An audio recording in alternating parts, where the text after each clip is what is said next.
Baik, Assalamualaikum warahmatullahi wabarakatuh. Perkenalkan, nama saya Ahmad Ramadhani dengan NIM 2415110701049. Saya berasal dari program studi proteksi tanaman. Dan di sini saya akan menjelaskan materi mengenai fotosintesis.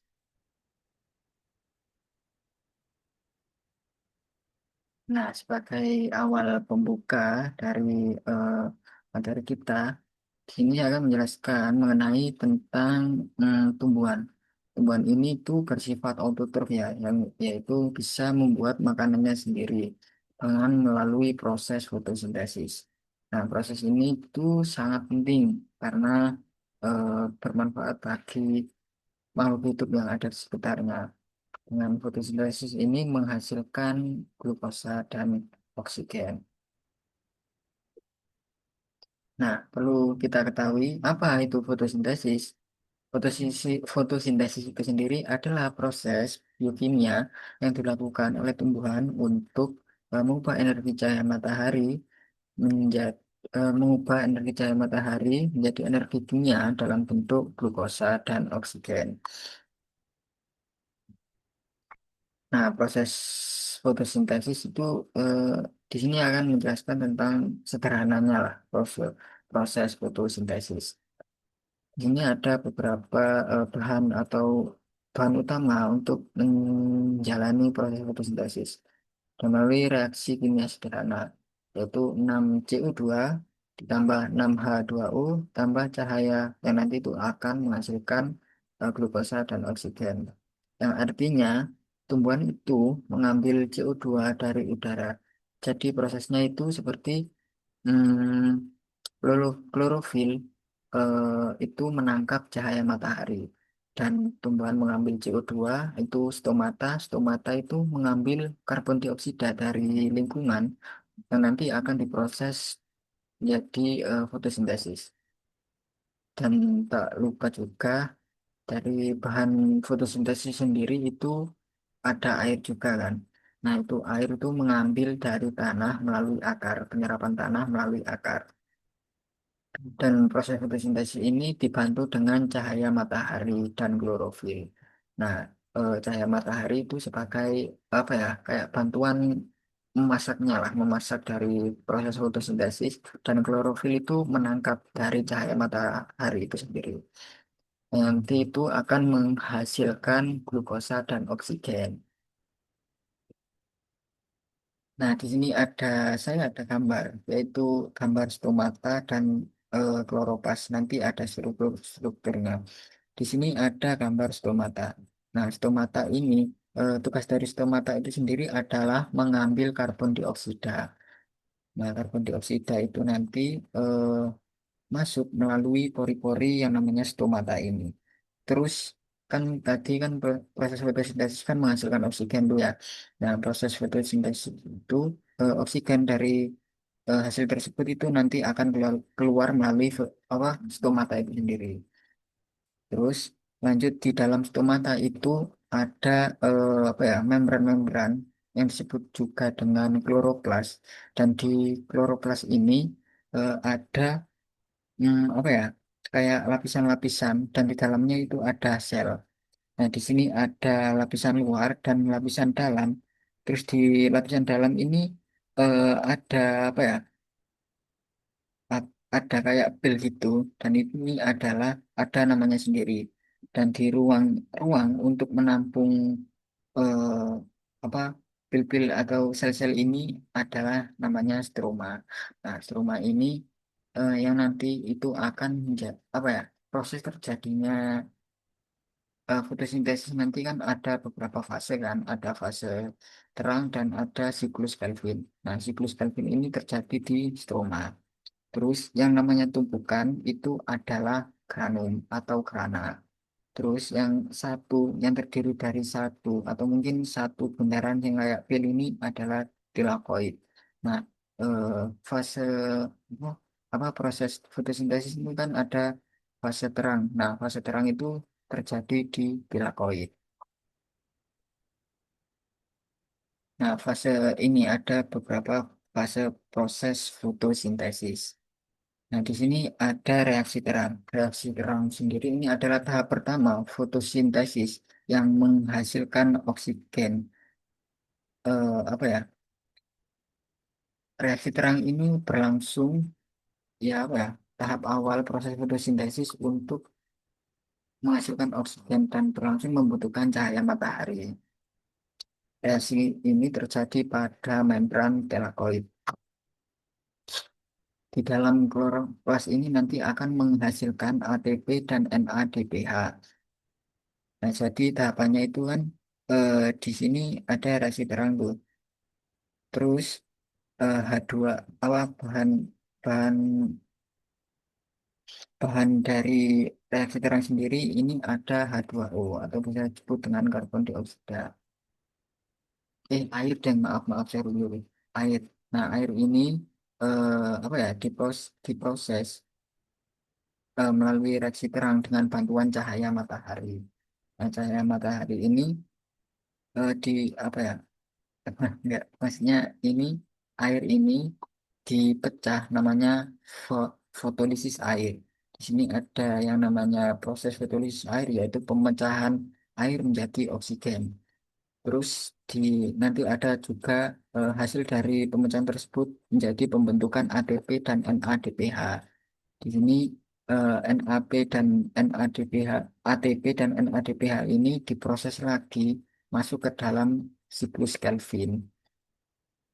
Nah, siklus Kelvin sendiri itu adalah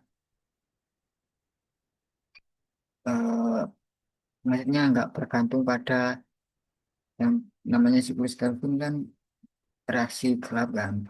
Nah, reaksi gelap ini apa nggak bergantung pada cahaya matahari itu dan prosesnya itu terjadi di stroma yang ada di lapisan kloroplas tadi.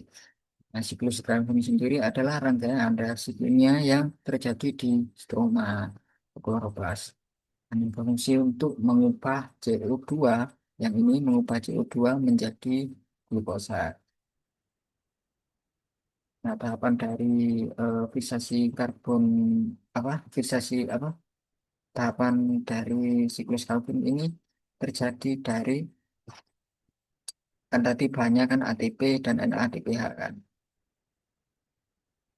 Apa yang dihasilkan dari reaksi terang terus nanti apa diproses ke siklus Kelvin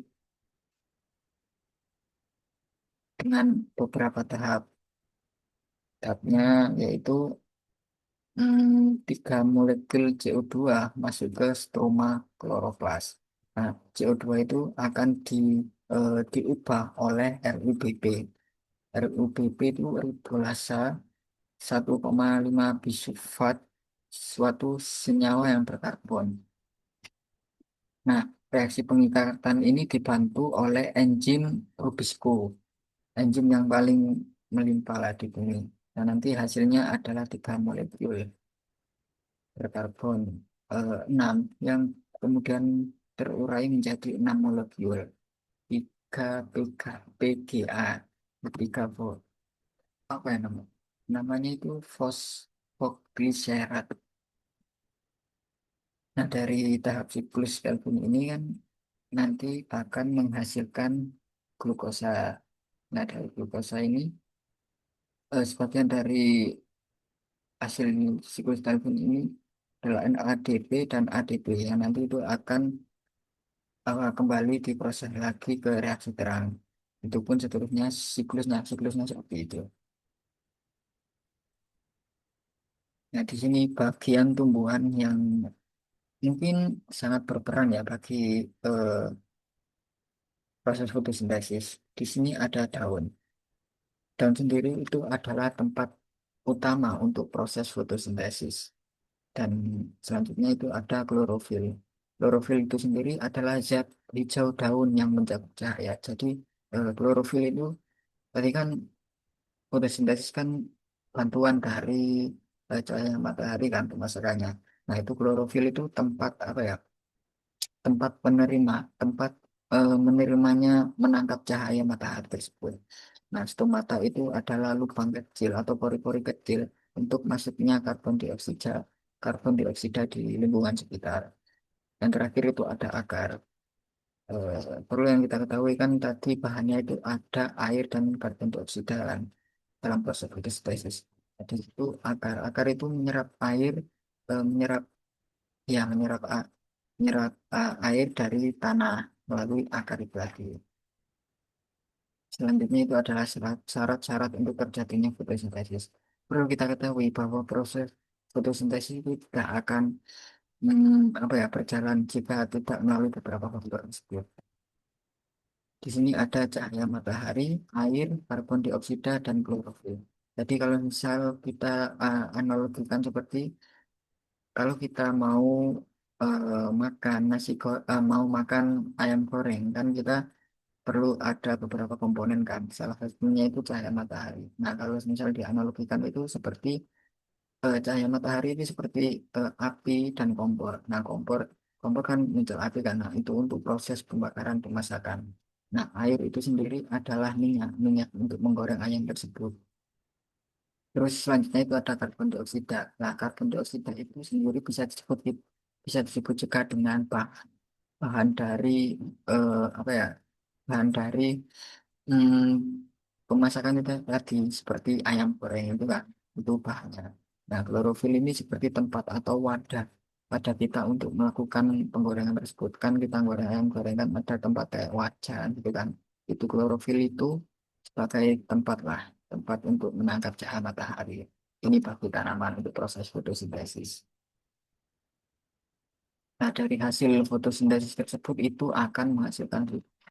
Nah, glukosa itu digunakan tumbuhan sebagai sumber energi dan pertumbuhan bagi tanaman itu sendiri. Jadi, misal kita ada melihat tanaman buah, lah, itu yang dihasilkan dari glukosa itu untuk apa ya energi dari tanaman tersebut untuk menghasilkan buah. Selanjutnya itu ada oksigen. Nah, ini yang paling penting. Selain bermanfaat bagi tanaman itu sendiri, oksigen itu bermanfaat bagi lingkungan sekitar yang ada di bumi ini seperti makhluk hidup. Tanpa adanya oksigen kita ya tidak bisa bernafas, dilepaskan ke udara dan digunakan manusia serta hewan untuk bernafas. Nah, baik dari penjelasan singkat yang saya jelaskan tadi itu dapat disimpulkan bahwa fotosintesis merupakan proses vital yang memungkinkan tumbuhan, alga, alga, dan organisme autotrof lainnya memproduksi makanan sendiri dengan memanfaatkan energi cahaya, karbon dioksida, dan air untuk menghasilkan glukosa serta oksigen. Nah, proses ini tidak hanya menjadi sumber energi dan bahan organik bagi makhluk, tapi juga berperan penting dalam menjaga keseimbangan gas di atmosfer, terutama dengan menyediakan oksigen dan menyerap karbon dioksida. Jadi, perlu kita ketahui bahwa tumbuhan itu bersifat autotrof, yaitu bisa menghasilkan sumber makanannya sendiri melalui proses fotosintesis tadi. Baik, sekian presentasi atau pemaparan materi penjelasan singkat mengenai fotosintesis dari saya. Kurang lebihnya mohon maaf apabila ada kata mungkin kurang jelas atau apa. Kurang lebihnya mohon maaf. Wassalamualaikum warahmatullahi wabarakatuh.